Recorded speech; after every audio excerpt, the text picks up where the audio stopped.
Hello everybody, Brian Engelman here with the New American Media. We are at the Bundy Ranch, day 2.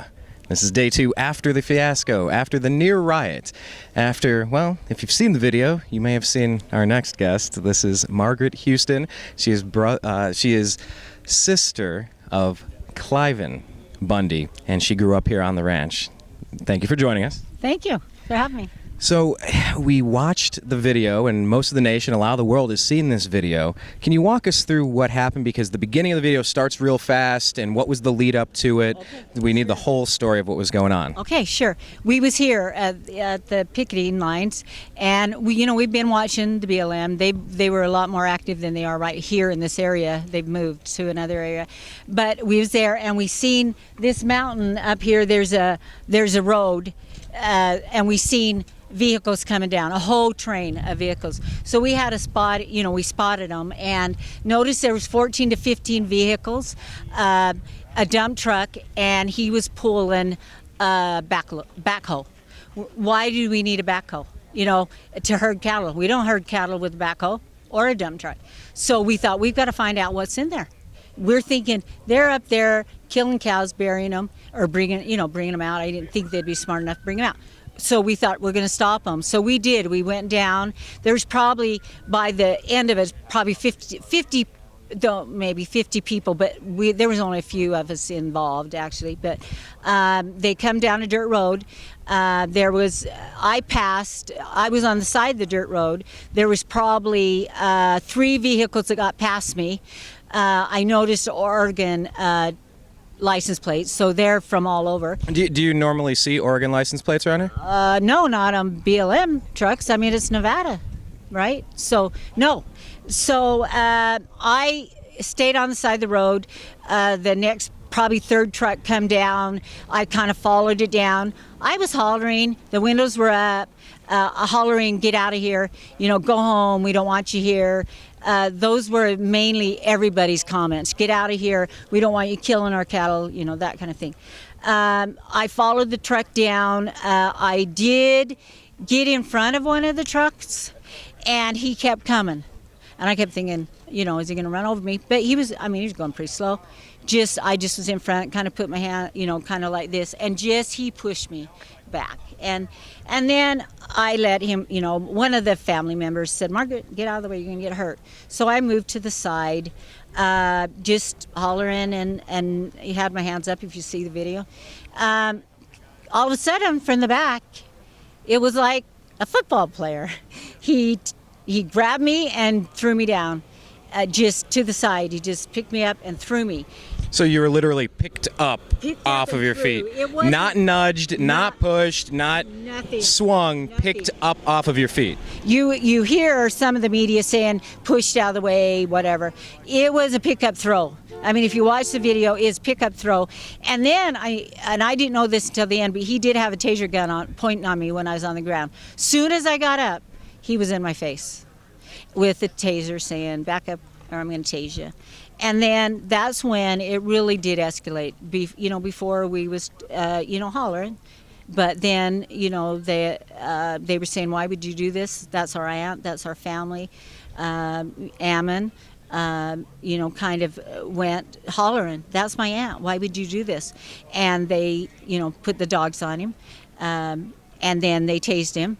And he pulled it off as fast as it hit. And my little niece pulled him off, hit him again, pulled him off, hit him again.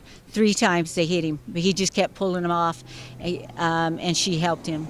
And then we just got in their faces, from here, they had tasers and dogs, so we was back and just told them, go home, get in your trucks and leave. But we kept saying over and over, what's in the truck, what are you doing with it, you don't herd cattle with the backhoe, that kind of thing. We did look in the back of the truck. Someone got up there. Some of it was tarped, most of it, but there was some water containers, watering hole thing, and like a trough or something. A trough, that kind of thing in there, but most of it was covered up by a tarp. But they have been up there digging the water lines and the water containers for wildlife and for our cattle. And So that's what's in the truck. Now, my question is, now I don't know if you're able to pan around and kind of show what's going on here. There's a lot of people showing up. People are generous enough to donate a whole bunch of food, a whole bunch of water. People are invited to camp out. You have families. You have lots of cars, a lot of honking as vehicles are driving past. And you see a lot of different groups. Oath Keepers are seeing prominently. Met a couple politicians, some of the local Las Vegas activists that you've run into. Blake, our cameraman. Thank you, Blake. My question would be, if there wasn't video of what happened, Margaret, do you think anybody would be here or care or believe your story? I hope so, because it's more about it's more than Cliven's cattle. It's more than turtle. It's more than throwing me down. It is for our lands. It is for our freedom. It is for states to take care of state land, not federal government. That's what we're fighting for. It hasn't, maybe that started it, but that's not why we're here. That's not why these good people are spending their time here in this, Nevada sun. We are here for our right, for our land and, and our freedom, whatever state you live in. And about the land, the dispute, it goes back, about 20 years now at this point, trying to figure something out. Some people online are saying, well, if they'd have just paid their grazing fees over the past 20 years, this would never happen. They're deadbeats. Nobody likes to get to foreclose on anyone, but if they're not paying, they got to kick them out. Can you explain to the people that are saying that what's going on with state versus federal and the dispute and what the family is willing to do, has done, has documentation of, to kind of put some of those questions at ease and to rest? Okay.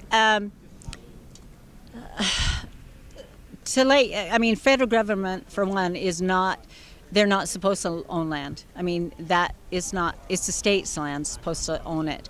So it's the people of Clark County that own this land, not the federal government. They said they had some kind of a story, proof that the cows were destroying the turtle feed, or what? I don't even know if they ever did a study. So they're claiming some sort of environmental impact study, is what you're saying? Exactly. Where's the proof of that? I don't know. So they come to the cattle ranchers, and there was 50-something at that time, told them that they had to regulate their cattle. They could have 150 on their allotment or whatever. I'm not sure the number, but that amount. Well, a lot of the ranchers just sold out. They bought them out, that kind of thing. Cliven is the last man standing. You've heard that. He's the one that's standing. He said, no, I will pay my grazing rights to the right people. I will pay them to the Clark County, state of Nevada. I will not pay them to federal. That they don't own this land. It's the state. So that was the deal. And he has paid money to the state, but then they stopped taking it. So, the Clark County, so they stopped taking it. So that's his fight. It's not federal land, it's the Clark County land. We've had it from the 1800, from 1870. It was they settled this. They homesteaded this. So they've had it way before BLM ever came around. Yeah, the Bureau of Land Management is a relatively new agency coming in and enacting brand new rules and different regulations and restrictions on the family. Now, after what we saw a couple of days ago with the escalation to violence, there's a lot of people across the country that are starting to be concerned. We've been feeling it for years with the Great Recession, with the banking disaster and collapse, the manipulation of the stock market, the Federal Reserve, and the devaluation of the dollar. We're seeing it all across the country, things happening. And people are wondering if this is going to be a flashpoint, if this is going to be a situation where everyone says this is the moment where things changed, for better or for worse, and sometimes they get worse before they get better. Can you speak to your personal feeling on how you think this is going to be resolved moving forward? Because they're still taking cattle. There are a lot of people starting to show up here. How do you see this playing out if you can look in your crystal ball? Well, I know how I hope it does. I hope that they give our state land back, that every state, that we can run our own land. You know, who better to run this desert or the forest or the cedar, you know, the pines, than the people that live here, that have lived here for generations. These are the people that know how to run cattle on this country or whatever. It's not the people, BLM people that are from who knows where. They don't know how to raise a cow here, take care of the turtles, the water, any of that. You know, our families, our ranchers are the ones that put the water holes in for every animal, not just the cows, the deer, the rabbits, the quail, whatever's here has had the water. Well, they're ripping them out. Yeah, and I was actually talking with Dave Bundy yesterday, and he was saying that what has happened with the improvements that you guys have made to the land since 1877 is it's literally turned barren desert wasteland into a desert oasis, where now you have turtles, you have snakes, you have birds, you have all this other animal gathering occurring in these places. I'm just wondering, where's PETA on this? Because it seems like they're destroying another habitat. I don't know. Am I crazy to wonder that out loud? No, you know, the turtle, the cow, the squirrel, the lizard, the snake, they've survived together forever. The cow, you know, was moved in when the ranchers came, or the, you know, whatever. They've lived together. We've been here for, you know, since 1870s.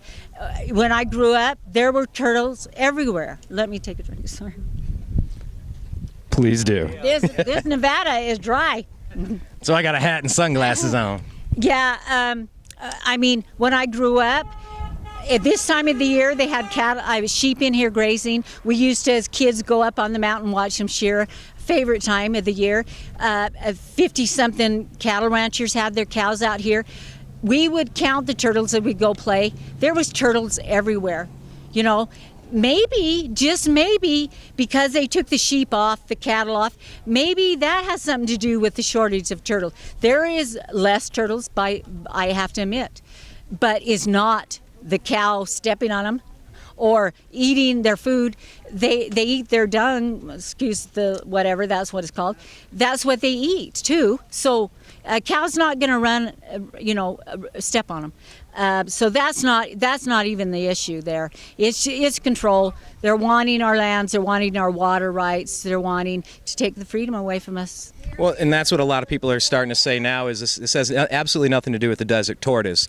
This might be about fracking. It might be about oil. It might be about water. It might be about starting to hear a story now about a solar farm with a $5 billion deal with a foreign country with a certain connected political leader that we haven't been able to completely confirm yet.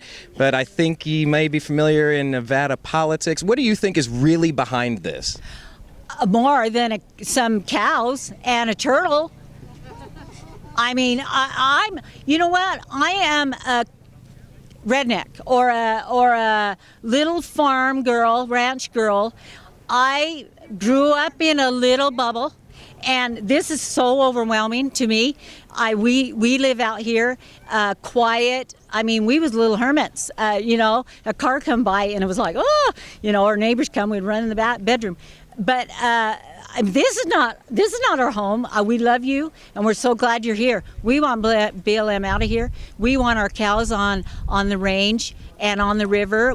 I just seen a mama and a baby calf run up the river. That's what we want to see. That's what we want to see. But most of all, we want to see our freedom. We want our land. We want our rights as America. As America, every state you live in, that's what we want. And there are a lot of people that just aren't going to be able to make the trek from Missouri or from Florida, but they're watching this story develop. They don't want to see an escalation any worse than we saw when you were thrown on the ground the other day. So for anyone out there that wants to assist and cannot show up, is there anything they can do to help out what's going on here? You know what? Just spread the media. You know, Facebook, friend it, share it, listen to the news, tell friends. Tell your your leaders in your state, this is not what we want. You know, spread the word. That's what we need, is just the word spread. So it'll go from our county to the next. It already is. You know that. It's already going around. And people are welcome to show up here, actually encouraged to show up here, even camp out. Can you speak to that as well? Yes, we have areas you can camp. We want you to be here. 9 o'clock in the morning, Saturday morning, we're having a rally here. We want thousands of people here, if we can get them, just to show the federal government we mean business as American citizens, that we want our rights. We want our freedoms. We don't want to be penned. We don't want to be penned in to have our First Amendment right. I mean, we want to be up in the mountains to have it. We want to be in the city. We want to be in the ocean. We want to be on the rivers. We want to be everywhere and have our First Amendment right. Well, we've been out here for the past 2 days, and the comment has been made. It sure seems like the federal government wants to start treating people a heck of a lot like cattle these days. So yeah, we'd encourage you to come by, check it out, the Bundy Ranch. My name's Brian Engelman for the New American Media. Thank you very much for your time. Thank you so much. Thank you, guys.